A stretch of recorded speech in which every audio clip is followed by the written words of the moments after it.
Le club de l'été. Anissa Haddadi.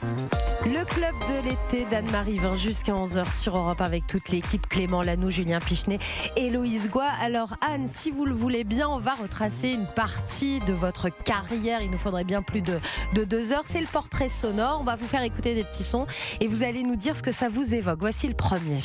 Oui, si tu passais pas toutes tes nuits, tu serais peut-être moi. Je l'aime.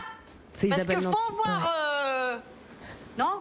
Bon, c'est Isabelle Nanty dans le rôle de Cathy Tuche, mais on aurait pu aussi la passer dans Les Visiteurs, dans Astérix, Obélix, Mission Cléopâtre. Bref, Isabelle Nanty, c'est l'une des grandes comédiennes de comédie en France et elle a été votre tutrice. Ma prof. Ah ouais, ça a été une rencontre dingue. C'est-à-dire que moi j'étais en classe libre à l'école Florent, donc j'avais, 19 ans, je crois, un truc comme ça. Et c'était ma prof de 2e année. Première année, j'avais eu un prof super, mais beaucoup plus classique. Et là, tout d'un coup, elle arrive et elle casse les codes. Ah ouais, elle casse totalement les codes, vraiment. C'est-à-dire qu'elle nous dit des trucs ultra intelligents sur la volonté qu'il va falloir avoir pour emprunter et embrasser une carrière. Elle nous fait bosser des textes ultra modernes. Elle nous fait bosser du cinéma. Je me souviens du Cassavetes, du Fassbinder. C'est elle qui vous a donné le goût de la comédie. Vous étiez déjà. Je sais pas. Non, c'est plus tard. En fait, c'est arrivé. Enfin, j'avais de toute façon, quand on est acteur, on n'a pas le goût de la comédie, on a le goût du jeu. Et du coup. Non, pas spécialement, c'est pas ça. C'est plus après, il s'est avéré que j'ai été castée ou prise sur des choses où il y avait c'était plus de la comédie. Mais j'aurais pu très bien commencer par du cinéma d'auteur. C'est vraiment ça. On choisit pas au début. Vous vous êtes retrouvés ensemble au cinéma dans un film qu'on adore ici dans l'équipe du club de l'été. C'est Incognito. Ah ouais. Quand elle dit tu suis là, comme Enrico Macias, c'est dégueulasse. C'est un film qu'on vous recommande. Voilà, cet été, on prend le temps de revoir des films, de passer des bons moments. Et Incognito, c'est vraiment un film génial avec Ben Abar et Franck Dubosc. Ça fait du bien de retrouver sa prof comme ça, de tourner avec elle. Moi, j'aurais adoré. Je ne la croise jamais. Ben non, c'est la manageuse de Bruno, de Benabar, et je ne la croise jamais. Elle joue toute seule dans le film. Elle est en voiture et elle est à l'Olympia. Elle attend Benabar qui ne vient jamais. Et elle se prend plusieurs kilos de poissons sur le toit. Isabelle, je tiens à le dire, elle regarde tout. Et j'ai des petits textos ou des messages via quelqu'un d'autre pour à chaque fois me dire ce qu'elle a pensé de ce que j'ai fait. Elle regarde tout, elle voit tout. Ça, c'est bien. Ouais. Ça fait du bien, ça fait plaisir, ça fait avancer d'être un peu débriefé comme ça. Ouais. Non, et puis moi, j'aime cette actrice. J'étais très fière.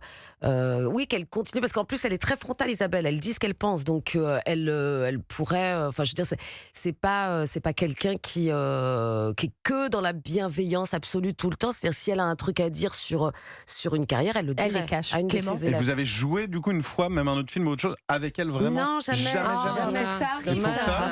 J'adore. Et elle aussi, on se le dit à chaque fois qu'on se croise, on se dit qu'on a très très envie de partager un plateau. Message passé au réalisateur. Allez, un autre moment de votre carrière, là, c'est la révélation au grand public.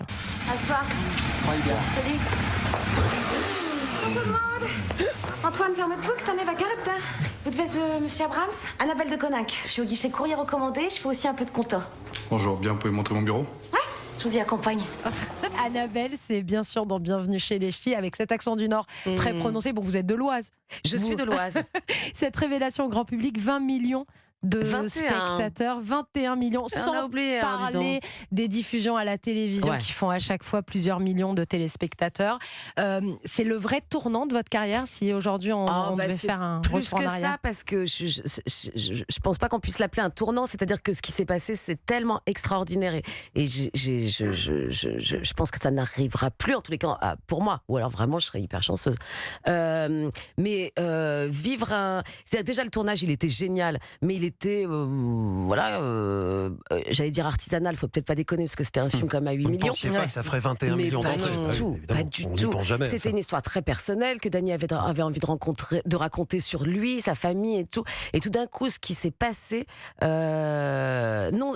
pas seulement le succès, c'est aussi le fait de rétablir toute une région de France. Moi, je me souviens très bien quand j'étais en cours. Il y avait des fêtes à Lille extraordinaires. Ouais, puis tout d'un coup, il y avait une fierté de dire je suis une ch'ti, je suis ch'ti. Alors qu'avant, c'était carrément, je viens du Nord. Tu viens de cette région consanguine.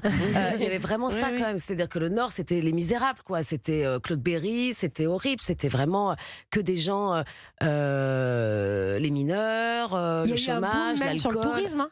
Les gens allaient à Berck, les gens sont partis en vacances dans le Nord. Donc, ce qu'il a réussi à faire, Dany, c'était formidable. Bienvenue chez les Ch'tis avec Anne-Marie Vin, mais pas que Anne-Marie Vin, très longue carrière au cinéma. Et cet été, avec vous, dès le 2 août, c'est le film à voir en famille. On en parle jusqu'à 11h sur Europe 1. Est-ce que Ninja Warrior, c'est une émission qui vous tenterait ? Vous êtes un petit peu acrobate comme ça ? Évidemment que oui. Et on en parle dans un instant avec Christophe Beaugrand qui présente Ninja Warrior ce soir sur TF1. À tout de suite.